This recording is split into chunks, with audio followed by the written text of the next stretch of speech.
اللهم صل وسلم وبارك على سيدنا محمد.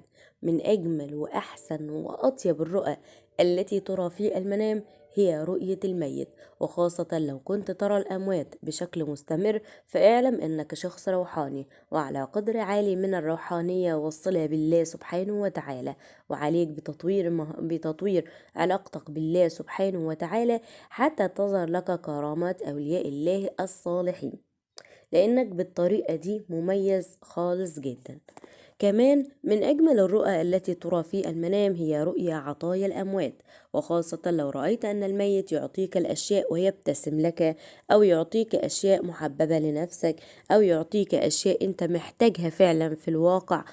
فهي أيضا تدل على العطاء القادم من الله سبحانه وتعالى، وتدل أيضا على الوفرة والسعادة وتحسين الأمور وصلاح الأحوال الذي ينتظرك في القريب العاجل.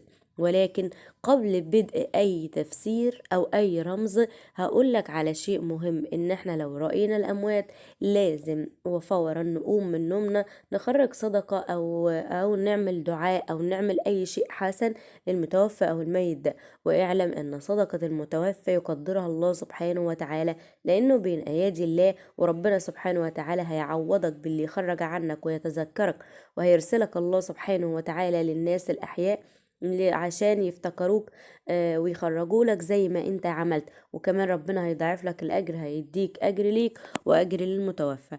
فطبعا هي هدايا كتير ومكافآت كتير، فقوم من نومك خرج صدقة أو اعمل حاجة كويسة للميت ده علشان تنال خير هذا المنام، لأن رؤى الأموات في معظمها بترتبط بصدقة المتوفى، فخرج صدقات للمتوفى عشان ربنا سبحانه وتعالى يعطيك خير هذا المنام.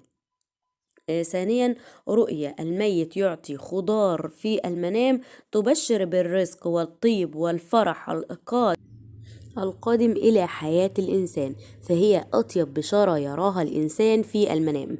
فإعطاء الميت خضروات للرائي تبشر الرائي بقدوم الرزق عليه وتحقيق ما يتمنى وإزاء وزوال همومه في الواقع، وأن ربنا سبحانه وتعالى هيعطيك مفاجآت من عنده تفوق تخيلاتك. فهي تدل على الوظيفة للي محتاج وظيفة، وتدل على الرزق والحمل والإنجاب والمكانة